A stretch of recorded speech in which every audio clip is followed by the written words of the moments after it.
Hello, my name is Chris Spears, and I'm the tech lead on Shroud of the Avatar. Today I was going to talk to you about the choice for dual scale maps versus single scale maps. I know it's been one of the hot topics you guys have had, and I just want to go over all the reasons and for our choice to go with a dual scale map, and also get some feedback from people on things. Let me apologize before we get started that I do not have the silvery tongue that Richard has. So feel free to post in the forums how many times I say and pause and whatever else things I do. I fully expect to hear from you guys.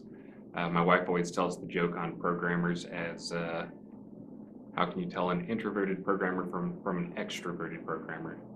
And the way you tell is the introverted programmer looks at their shoes, the extroverted programmer looks at your shoes.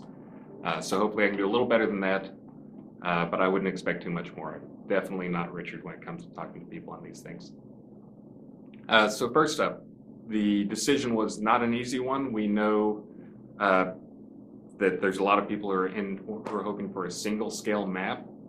And for those who don't know what I'm referring to, the dual scale map is similar to what you'd find in Ultimas 1 through 5, where there is an overland map. And then when you enter into some scenario, it zooms to a different scale rather than being a completely contiguous map that's all the same scale. This is also what you find in a lot of things like Dragon Age kind of has a dual scale type map. JRPGs generally have them. Single scale is Ultima 6 through 9 Ultima Online, where the world is all one scale. So this is a huge decision for us. And there's a lot of reasons for it. Part of it is that we're looking to make a more dynamic world than what we've made in the past games. And with a single scale map, that actually complicates things significantly. Changing out betas with a dual scale map is we can actually just go in with a small update. We can push out like a mountain turns into a volcano, and then the areas around it become, burned over, we can do this over a days or weeks time. We can have areas of forest that turn into dark forest, and we can start some type of plague event. We can have things like you wake up one morning and go look out and a whole section of the map has changed because there's been a meteorite strike. We can have an ice age slowly creep down that we push out the data over time. It's just breaking everything up into the smaller chunks, gives us more dynamic elements that we can do at the high level on the world scale map, on the overland map. In addition to that, there you go, keep counting your U's. In addition to that, it allows us to break the one-to-one connection between overland and content, which gives us an incredible amount of flexibility. We plan on shipping early as possible and then continuing to roll out content over time, which this allows us to roll out new scenes, new lower level maps as quickly as possible and just as they become available.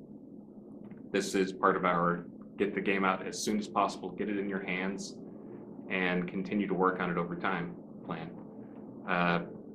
The breaking the one-to-one scale also allows us to do things like if you go into a map area, then we can look at what flags the character has set, and depending on that, because we don't have that one-to-one direct connection of this tile to this scene, we can actually change things up based on what flags you might have set on your character.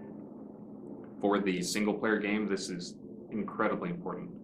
It also allows us to do things for like you are in the multiplayer game and you are actually working on your main quest line, and there will be elements in the main quest lines that match up with the single player game where it's something you have to do alone, and we can actually enforce that when you go into from the overland map to the zoomed in map, the player level map, then we can force you into a single instance of your own.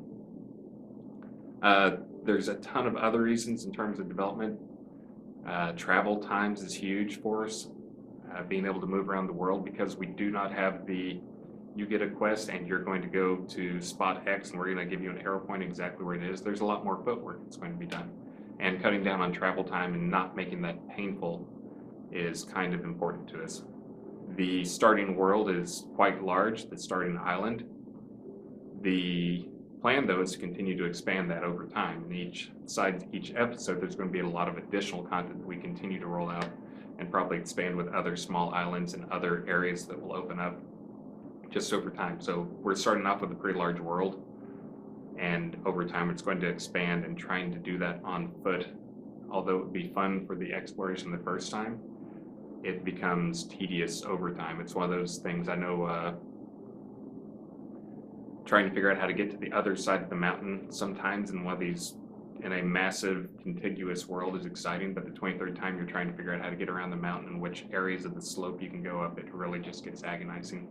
And we just want to cut that out for people and actually try to make the scenes, the interactions, the more important thing, rather than the I'm going to run through a big open world 97 times and then try to force you to get the fastest mount you can to cut down on your travel times. We'd really rather just cut that out.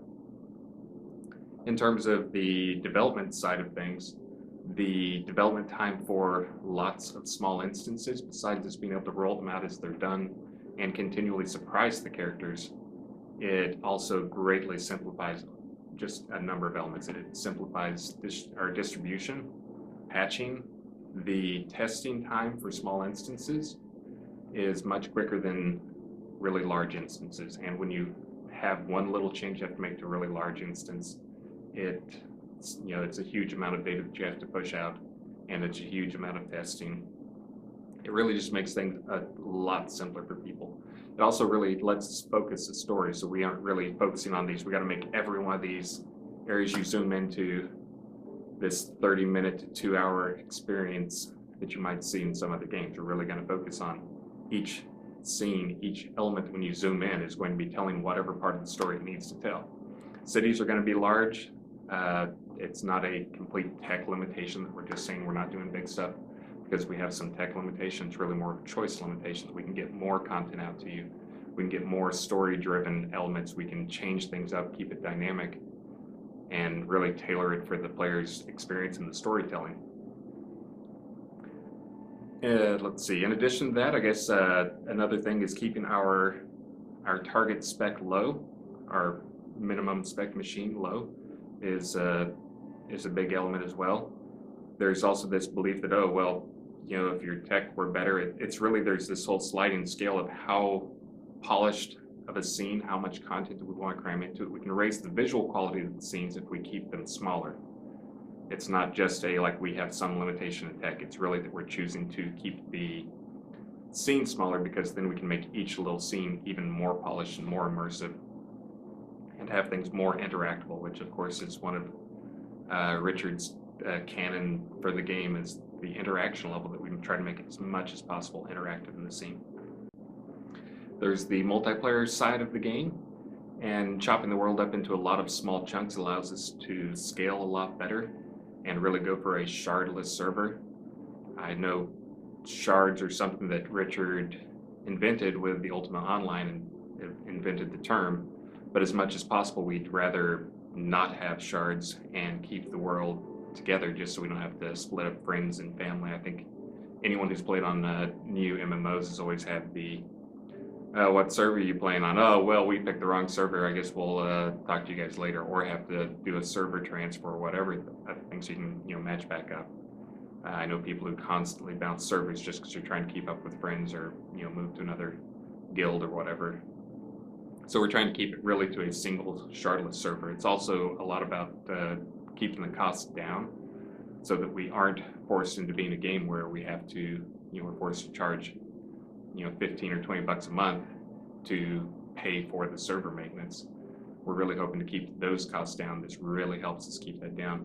We'll have a future talk where we talk about the multiplayer elements and why we've made the choices we've made. We're doing something a little bit different, but it shouldn't be that scary for any MMO player. Don't worry. It still will feel like a very large world experience.